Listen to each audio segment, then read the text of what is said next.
Good morning, class 4th. As you all know, yesterday we will revise our first chapter, food and nutrition, है ना. And today I am going to explain your second chapter, teeth and the digestive system. अब आपने सोचा है कि आपको ये दोनों टॉपिक्स आपने पढ़ने के लिए क्यों दिए गए हैं, इन दोनों का अलग अलग चैप्टर क्यों नहीं है. तो इन दोनों का आपस में कोई रिलेशन होगा ना, तभी तो दोनों टॉपिक आपको साथ में दिए गए हैं पढ़ने के लिए. तो इन दोनों का आपस में रिलेशन क्या है. जब आप फूड खाते हो, च्यू करते हो, तो वो कहाँ जाता है, वो इसोफेगस के थ्रू आपके स्टमक में जाता है ना. स्टमक में जाने के बाद क्या होता है, आपकी डाइजेशन की प्रोसेस स्टार्ट होती है. दैट्स वाई आपको ये दोनों टॉपिक साथ में पढ़ने के लिए दिया गया है. So let's start the chapter. So let's learn about these body parts and their functions. तो चलिए हम अपने बॉडी के इन पार्ट के बारे में और इनके फंक्शंस के बारे में पढ़ते हैं.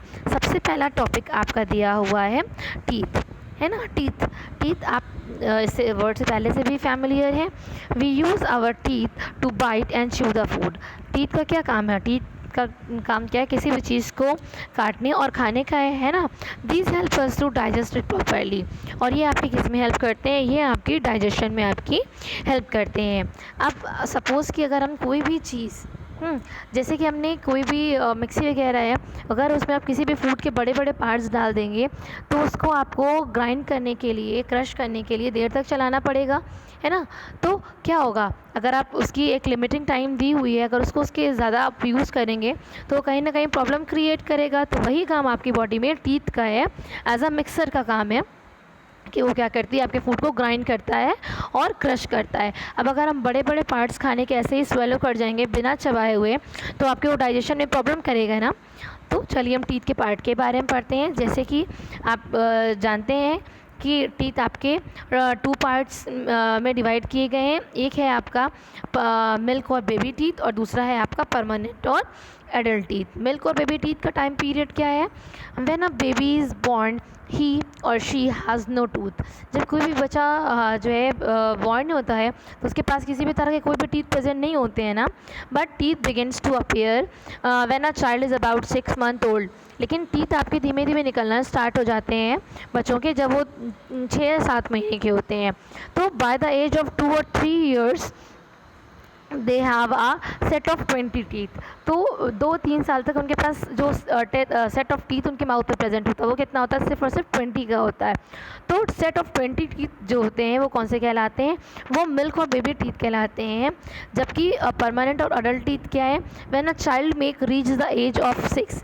जब बच्चा 6 और 7 साल का हो जाता है तो उसके दांत क्या हो जाते हैं, फॉलिंग आउट. उसके 1 by 1 उसके दांत एक एक करके टूटना स्टार्ट हो जाते हैं. And larger one takes their place. और उसके जगह पे क्या होता है, जो दांत टूटते हैं उस जगह पे बड़े दांत निकलना शुरू हो जाते हैं. तो उन टीथ को हम क्या कहते हैं, परमानेंट टीथ कहते हैं या फिर अडल्ट टीथ कहते हैं. नेक्स्ट आपका क्या कह रहा है, नेक्स्ट आपकी हेडिंग दी हुई है types of teeth. Types of teeth as you see in the picture, आपको टीथ की कई सारे पिक्चर्स में लेबलिंग दी हुई है.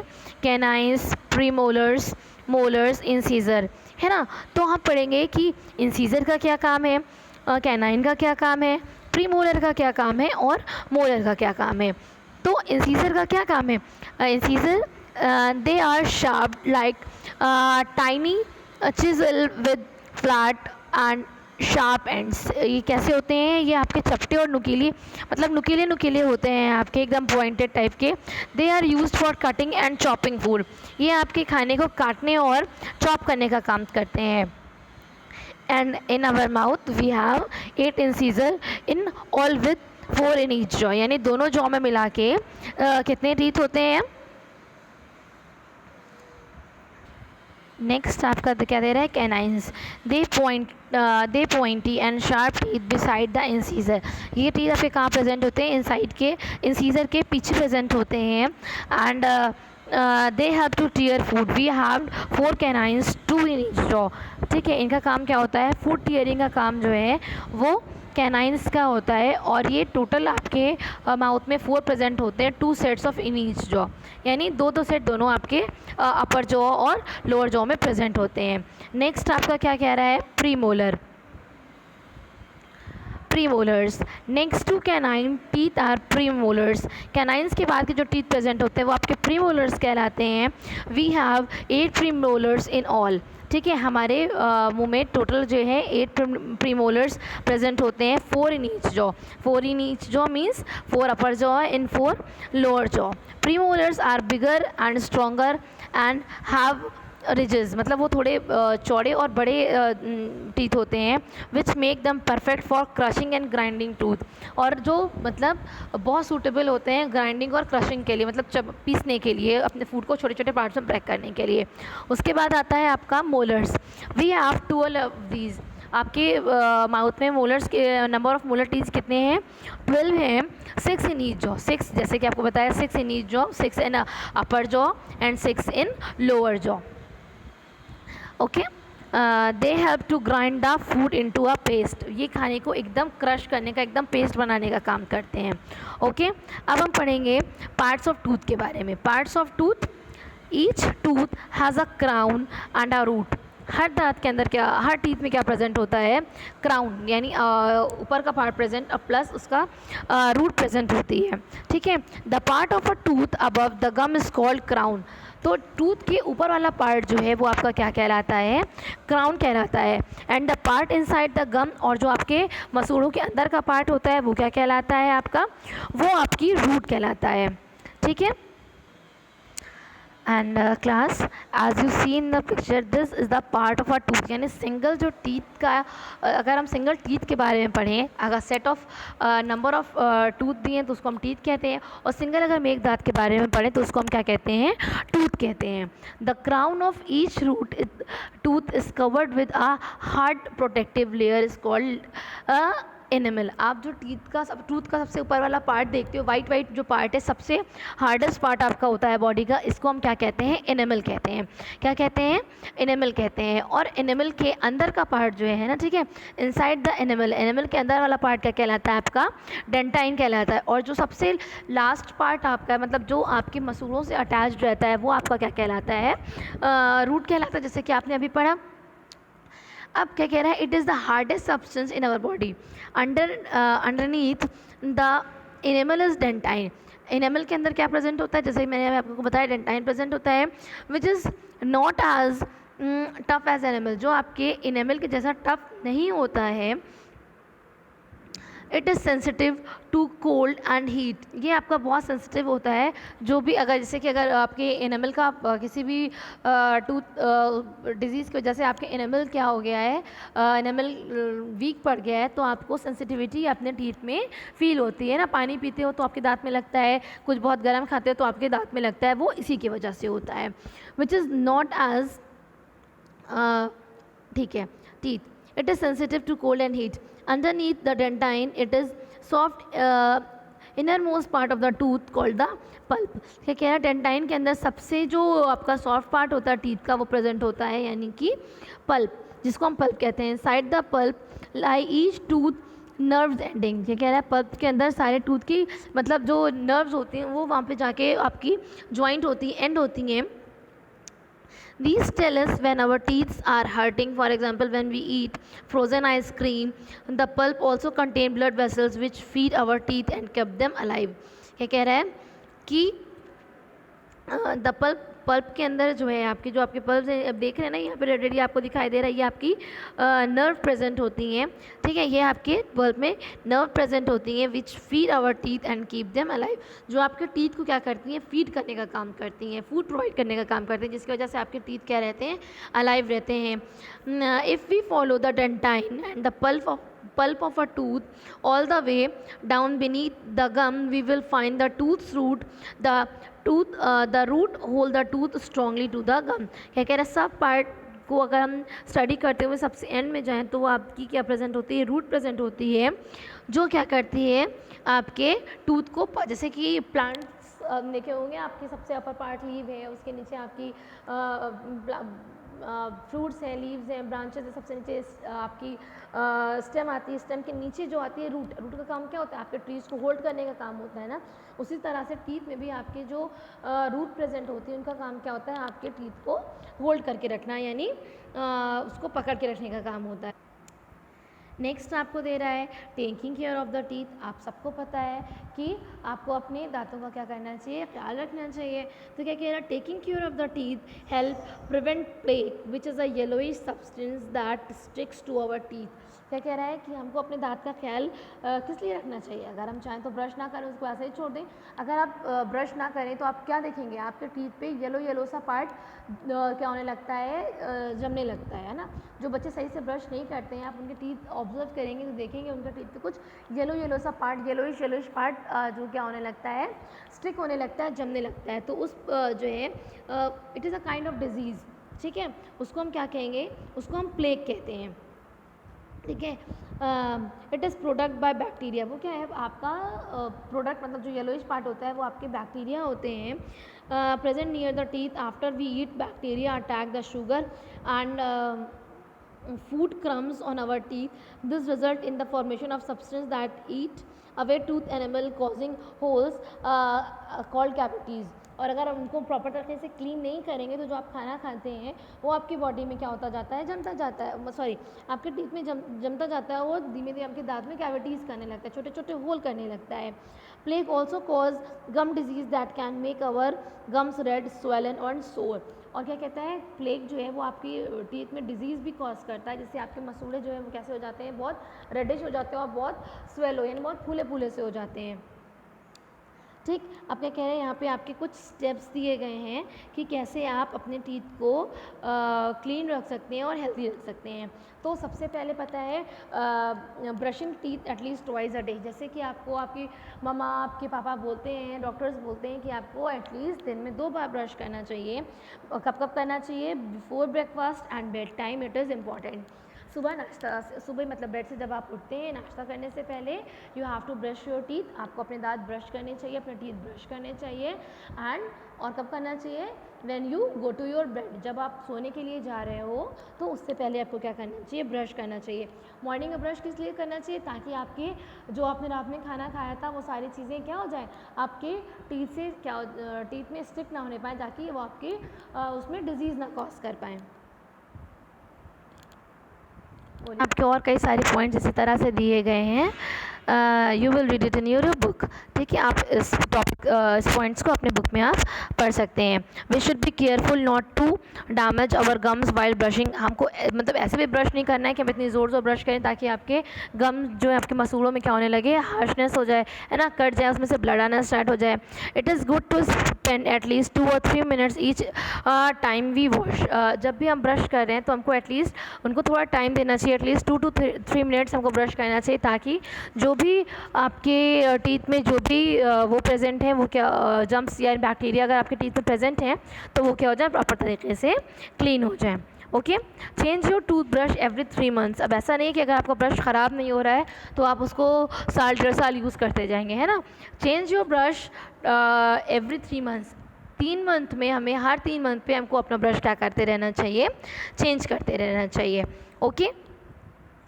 एंड फिर क्या कह रहा है, calcium is the mineral that makes our teeth strong.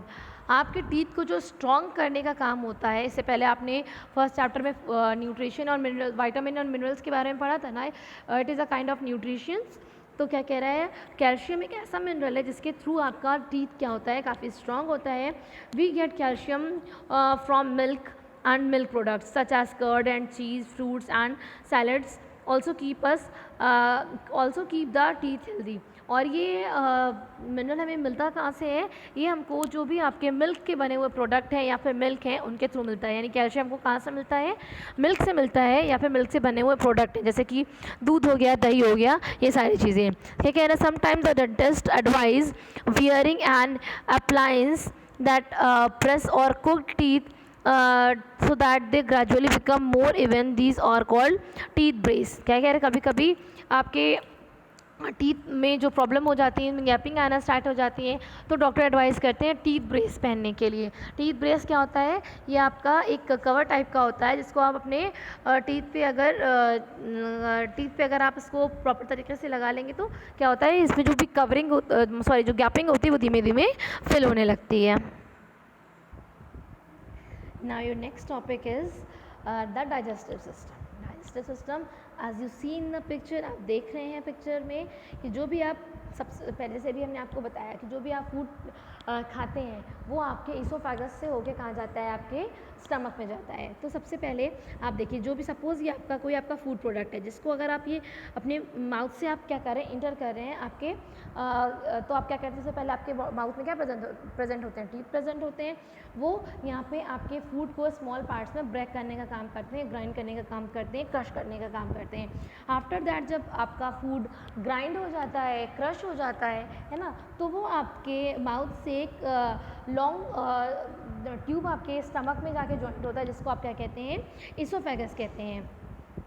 जिसे आप क्या कहते हैं, ईसोफेगस कहते हैं। ये ट्यूब देख रहे हैं ना, इस ट्यूब को हम क्या कहते हैं, ईसोफेगस कहते हैं। ये किस में हेल्प करता है, ये आप जो फूड खाते हैं उसको आप मतलब फूड जो च्यूइंग कर रहे हैं या फिर आप उसको चबा रहे हैं, उसको आपको आपके स्टमक तक ले जाने का काम करता है। ठीक है, food give us energy and other, जैसे कि आप जानते हैं कि food give us energy and other essential nutrition needed by our body to function properly. Food का क्या काम है, फूड आपकी बॉडी में जो भी आपकी एसेंशियल एक्टिविटीज़ हैं, जो आपकी ज़रूरी एक्टिविटीज़ हैं, मतलब जितनी भी आपकी काम है करने के, उसको क्या करते हैं, एनर्जी प्रोवाइड करते हैं, है ना। But our body can not use the food as it is. लेकिन आप जैसा खाना खाते हैं, है ना, जैसे कि आपने एप्पल लिया या आपने कोई भी चपाती खाई, रोटी खाई, वो एज इट इज़ आपकी बॉडी में जाके परफॉर्म नहीं करने लगते, एज इट इज़ उससे हमको मिनरल्स एब्जॉर्ब नहीं हो जाते हैं, है ना। It needs to be converted into simpler substance that the body can use. इसको हम क्या करते हैं, हमारी बॉडी क्या करती है, पहले इसको सिंपल सब्सटेंस में ब्रेक करती है, आफ्टर दैट वो उसको अपने यूज़ में लेती है। जैसे कि गार्लिक है, जिंजर है, आप उसको एज इट इज़ अपने खाने में डाल के नहीं खा सकते ना, पहले आप उसको क्या करते हैं, मिक्सी में डाल के उसको ग्राइंड करते हैं, उसका पेस्ट बनाते हैं, आफ्टर दैट उसको आप अपनी डिशेज़ में यूज़ करते हैं, है ना। सेम वैसे ही हमारे बॉडी का भी काम है, टीथ हमारे मिक्सर का काम करते हैं, हम आपको पहले भी बता चुके हैं, है ना। तो the process through which the food we gets it's converted to into simpler form which the body can absorb is called digestion। तो जिस प्रोसेस के थ्रू अपने खाने को आप सिंपलर फॉर्म में ब्रेक करते हैं, ब्रेक करने के बाद और किस तरह से आप उससे न्यूट्रिशन लेते हैं उस फूड से, इस पूरी प्रोसेस को हम क्या कहते हैं, डाइजेशन कहते हैं। In this process several organs together to complete the process of digestion। इसमें सिर्फ और सिर्फ आपका माउथ या आपका एसोफेगस या आपका स्टमक सिर्फ इन्वॉल्व नहीं होते हैं, इसमें कई सारे ऑर्गन्स हैं, जैसे एसोफेगस हो गया, लीवर हो गया, स्टमक हो गया, लार्ज इंटेस्टाइन हो गया, स्मॉल इंटेस्टाइन हो गया। ये सारे ऑर्गन्स आपके क्या करते हैं, डाइजेशन में हेल्प करते हैं, है ना। तो क्या कह रहा है, each organs of the digestive system has a specific job. जिस तरह से आप सबका अलग अलग सारे ऑर्गन्स, सारे पार्ट्स का अलग अलग काम होता है, उसी तरह से ईसोफेगस का भी यहाँ पे अलग काम है, लिवर का अलग काम है, स्टमक का अलग है ना, सबका अलग अलग है। तो क्या कह रहे हैं, digestion begin in the mouth, the teeth help in chewing the food. सबसे पहले आपको जैसे पता है कि जो आप फूड खाते हो, आपके माउथ में यहाँ पे टीथ प्रेजेंट होता है, टीथ का काम क्या होता है, फूड को च्यू करने का, चबाने का। And the tongues with mixed the food particles with saliva. और आपके माउथ में टंग प्रेजेंट होती है, टंग क्या करती है, आप टंग के साइड में क्या होता है, आपके माउथ में साइड में सलाइवरी ग्लैंड्स प्रेजेंट होती हैं, जो क्या करती हैं, सलाइवा सिक्रीट करती हैं। वो आप जो भी फूड खाते हो उसमें क्या होता है, जो भी फूड खाते हो उसमें सलाइवा क्या होता है, मिक्स होता जाता है। Saliva is a digestive juice produces by the salivary gland. जैसे मैं आपको बता दिया, the food in the mouth gets softened so that it can be swallowed easily। तो जो भी आप खाना खाते हो, सलाइवा का क्या काम करता है, जो भी आपने फूड च्यू किया उसको सॉफ्ट करने का ना, वैसे हार्ड पार्ट तो आप जो है स्वेलो नहीं कर सकते ना, निगल नहीं सकते ना, तो उनको सॉफ्ट करने का काम, उनको मुलायम करने का काम क्या होता है, कौन करता है, सलाइवरी ग्लैंड्स करते हैं, यानी सलाइवा करते हैं। After that the swallow food passes into the oesophagus. जैसे कि हमने आपको बताया कि आपके जो ईसोफेगस प्रेजेंट होता है, ये क्या कहता है, जो आपने फूड खाया है उसको आपको स्वेलो करने का, निगलने का काम करता है कौन, आपका oesophagus. After that it is a tube through which food passes from the mouth to the stomach. जैसे मैंने आपको बता चुके हैं कि ये इस ट्यूब का क्या काम है, ये आपके फूड को आपके माउथ से आपके स्टमक तक पहुंचाने का काम करता है। After that the stomach is a sac like organ that squeeze and breaks the food into smaller particles। फिर आपका एक बैग जैसा स्ट्रक्चर होता है ना, ये आपका स्टमक आपका एक बैग जैसा स्ट्रक्चर होता है। ये आपकी फूड्स को क्या करता है, स्मॉल पार्टिकल्स में ब्रेक करने का काम करता है। The stomach is a sac like organ that squeeze and break the food into smaller particles. जो आपने खाना, आपने जो फूड च्यू करके या क्रश करके एसोफेगस के थ्रू स्टमक में भेजा था, स्टमक में जाने के बाद वो और भी क्या करते हैं, छोटे पार्टिकल्स से ब्रेक कर दिए जाते हैं। फिर from the stomach the food passes into the small intestine. फिर जो भी फूड स्टमक में था, स्टमक के बाद वो फूड कहाँ जाता है, आपका स्मॉल इंटेस्टाइन में जाता है। The broken down food particles are absorb by the walls of the small intestine. The blood carries these food to different parts of the body. और स्मॉल इंटेस्टाइन में जाने के बाद जितने भी उस फूड से न्यूट्रिशंस होते हैं वो स्मॉल इंटेस्टाइन की वॉल्स क्या करती हैं, एब्जॉर्ब कर लेती हैं। एब्जॉर्ब करने के बाद वो आपकी किसमें जो है ब्लड के थ्रू आपके सारे ऑर्गन्स में क्या हो जाते हैं, पहुंच जाते हैं, आपकी मतलब थ्रू आउट द बॉडी, पूरी बॉडी में पहुंच जाते हैं। फिर जो आपका अनडाइजेस्टेड पार्ट होता है, जो आपका डाइजेस्ट नहीं किया जा सकता है ना, डाइजेस्ट आपके प्रोसेस में नहीं हो पाया है, वो पार्ट आपका किस में चला जाता है, लार्ज इंटेस्टाइन में चला जाता है। यानी लार्ज इंटेस्टाइन को हम क्या कहते हैं, यानी बड़ी आंत में चला जाता है। फिर water from this undigested food is absorb here and the waste product called faeces is formed. अब लार्ज इंटेस्टाइन में जाने के बाद क्या होता है, इसमें जो वाटर प्रेजेंट होता है आपके अनडाइजेस्टेड फूड से, वो लार्ज इंटेस्टाइन क्या कर लेती है, एब्जॉर्ब कर लेती है, ले लेती है। फिर जो आपका वेस्ट मटेरियल बचता है वाटर एब्जॉर्ब करने के बाद, जिसको हम फीसेस कहते हैं, वो आपका लिवर में ट्रांसफ़र कर दिया जाता है। फिर क्या होता है, the liver work with the small intestine in the process of digestion. It produces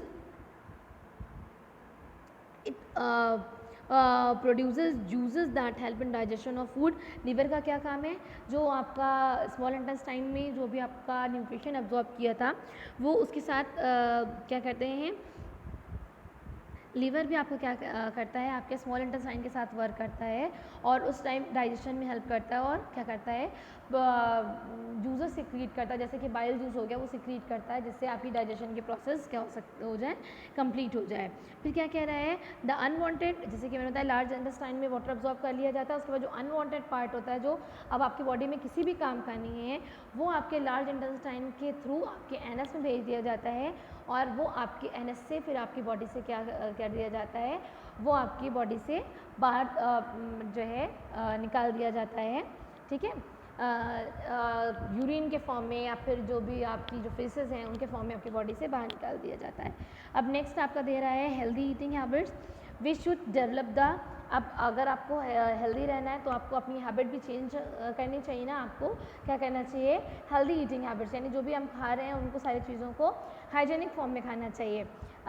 जैसे कि अभी आप देख रहे हैं कि इतनी ज़्यादा डिजीज़ वैसे भी स्प्रेड हो चुकी है, तो हमको अपने आप को और अवेयर कर लेना चाहिए। सो आपके कुछ पॉइंट जैसे दिए हुए हैं यहाँ पे, wash hands properly with soap before and after eating. हमको खाना खाने से पहले और खाना खाने के बाद प्रॉपर तरीके से अपने हैंड वॉश करना चाहिए। Never do any other work while eating. जब भी हम खाना खा रहे हैं तो हमको साथ में उसके कोई और अदर काम नहीं करना चाहिए। टेक स्मॉल बाइट्स, हमको ऐसा नहीं कि टीवी देख रहे हैं, कार्टून देख रहे हैं या खेलने के चक्कर में बड़े बड़े जो है पीसेस खा रहे हैं, हमको क्या करना चाहिए, छोटे छोटे कौर खाने चाहिए। Eat slowly and chewing the food properly before swallowing it. Do not swallow food with water without chewing it with properly.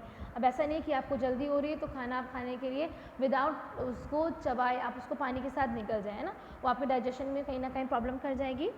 So have a plenty of water, और आपको जो भी आपकी बॉडी में रिक्वायर्ड अमाउंट है वाटर का, जैसे कि हमने बताया था कि 8 to 9 ग्लास वाटर आपको डेली क्या करना चाहिए, पीना ही चाहिए। So class, your second chapter is completed now.